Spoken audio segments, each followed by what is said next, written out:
on both sides of the ball. You see here their offensive coordinator Clint Kubiak is now the head coach of the Raiders. Star running back Kenneth Walker, who was Super Bowl MVP, now plays for the Chiefs. You see their assistant GM is now the GM of the Minnesota Vikings, Nolan Teasley. So they have a lot to address this off, or they had a lot to address this off season. But you know, they figured out who they needed to keep and who they wanted to build around. And Sam Darnold is going to be the quarterback there again, Mina. He had success in his first year, obviously, in Seattle. It went well for him, went well for them. But with all these changes and a new coordinator, what's the most important thing he needs to do to continue his progression there? Yeah, I think for Brian Fleury, the new offensive coordinator, the job is something that Clint Kubiak did his best at, but at times it was a little bit up and down in terms of Seattle's offense, and that's keeping Sam Darnold out of 3rd and long. Obviously, that's true of any quarterback. It's harder on 3rd and long, but especially true for Darnold, who on 1st down was a top 10 quarterback in QBR, 8th league-wide. But then on 3rd down, not just 3rd long, he dropped to 26, which was the biggest delta of any quarterback outside of Cam Ward league-wide. And there's plenty of reasons for that. You know, the Seahawks offense, pretty play-action centric, which is obviously easier on early downs. Darnold himself has always been somewhat inconsistent against pressure, which is likely to increase again as the downs go on. But I think for Coach Fleury, finding a balance between efficiency and explosiveness on 1st and 2nd down is so important to getting the most out of Sam Darnold. And that starts with the run game as well, which is going to look pretty different with Jerry and Price. Normally, I would laugh at a nobody believes in us, I have a chip on my shoulder gimmick from a Super Bowl champion. In this case, it is incredibly valid. The Seahawks are on the short list for most disrespected Super Bowl champions of my lifetime. I think the Eli Giants are on that list twice. I think that the Von Miller, Peyton Manning Broncos are on that list. But it feels like the day after the Super Bowl, we started a new conversation about everybody but the Seahawks. And we've glossed over the fact that in the Super Bowl, they had a 50% pressure rate on Drake May, that they hit the ball carrier in the backfield over half the time. One of the best postseason performances in both regards in the history of the NFL. Last year, regular season, 2nd best pass defense per play in the NFL the entire season. Defense, best at limiting explosive plays on the ground. They're an unbelievable team. They didn't lose that much. And the fact that we just moved on from them and started talking about the Rams and all these teams we're going to talk about later is disrespectful to everybody. Having said that, I'm picking the Rams to win the NFC. It's going to be hard to move on from Seattle because they're going to be just fine offensively. I did make some calls before I came to the show, a little bit of intel on Seattle. More motions and shifts in the offense. They will have that with Brian Fleury. I'm told that Sam Darnold's really comfortable with that. Rashid Shaheed, we know he's fast. Yeah. He had a major spring, I was told. He and Sam Darnold hitting it off. They're going to give him more. Some of those routes you saw that Jackson Smith and Jigba was running so well last year, he'll still do this, but they're going to give more short to intermediate stuff, too, to Rashid Shaheed. He's going to be a big-time player for them. They feel comfortable. Those tight ends are going to be moving all around with the motion that they're going to be doing. That's the thing. We talk about who they lost, but they made a point to keep certain guys, Rashid Shaheed among them. Seahawks veterans report to training camp exactly 4 weeks from today on July 24th. That just feels sooner than I expected it to. Let's get to some top stories around the NFL as we get closer to training camps. Jeremy, what do you got in that notebook? Let's start with Brandon Ayuk, who will probably post an IG story at some point in the next 20 to 30 seconds as I'm posting this here, but he has not applied for reinstatement because he's on the left squad list for the 49ers. He has to send a formal letter to Commissioner Goodell.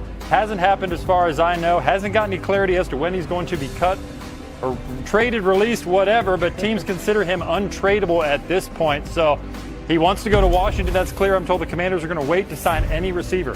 Bijan Robinson, he's going to be the next name most likely to crack the bank at running back. The Atlanta Falcons are paying players right now. Drake London paid. Kyle Pitts paid.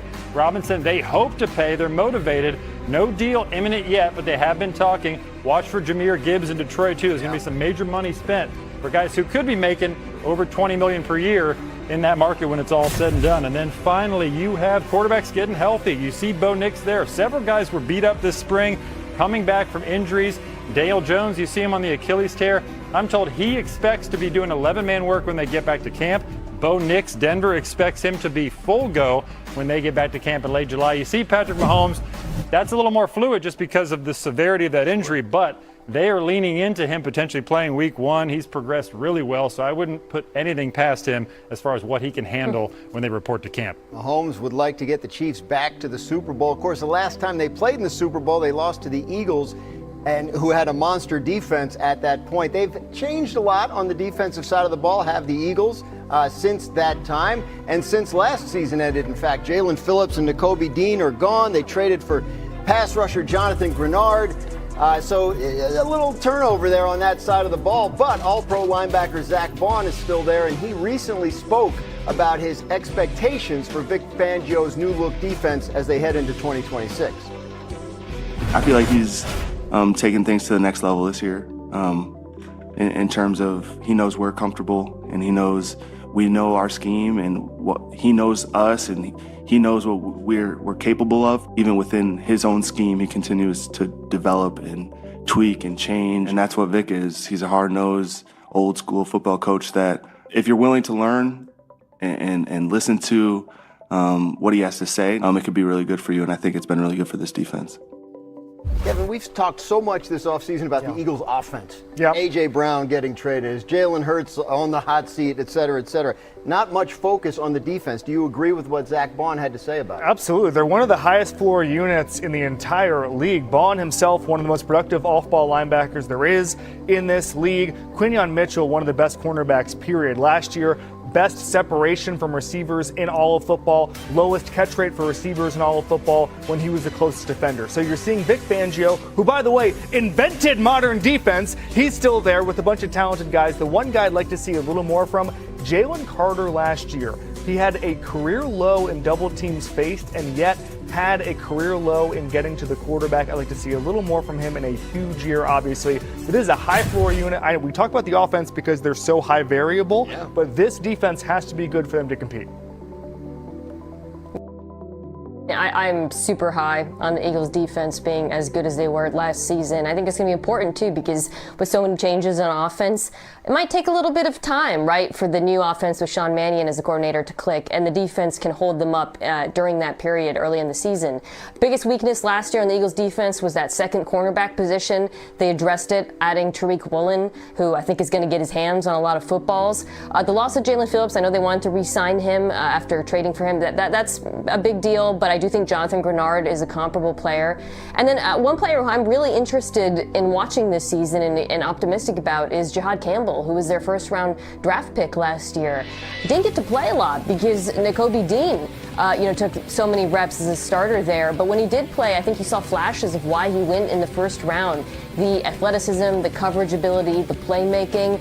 And that's a position where more often than not, it does take a second for things to really click in the NFL because it's so challenging. So if he can take that leap next to Zach Bond, I do think this has the makings yet again of another elite Eagles defense under Vic Fangio. Mina, the Eagles can make a compelling case that they have the league's best duo at two different positions. Defensive tackle, Jalen Carter, Jordan Davis. They were dominant last year.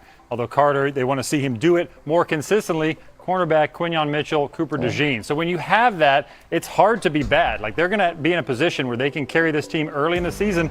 Remember, this is an offense in transition with Sean Mannion, new coordinator. They're going to be doing more play action, under center work. Could take them a little time to get their stride. So they're going to rely on Carter and that defense.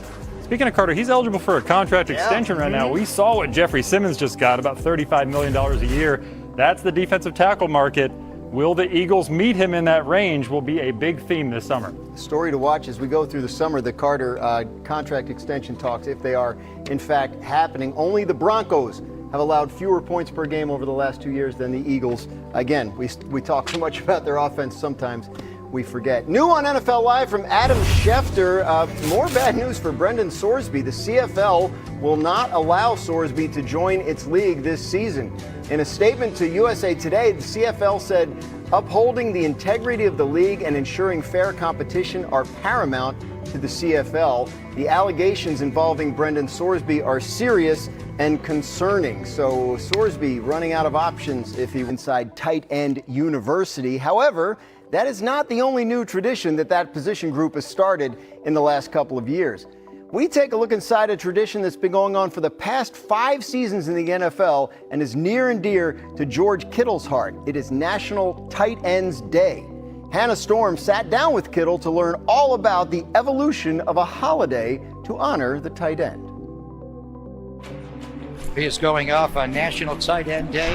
I got you so good. Caught by George Kittle. How do you see the evolution of the tight end? I really say like the last 10 years, more teams are like forcing the issue of using a tight end. If you look at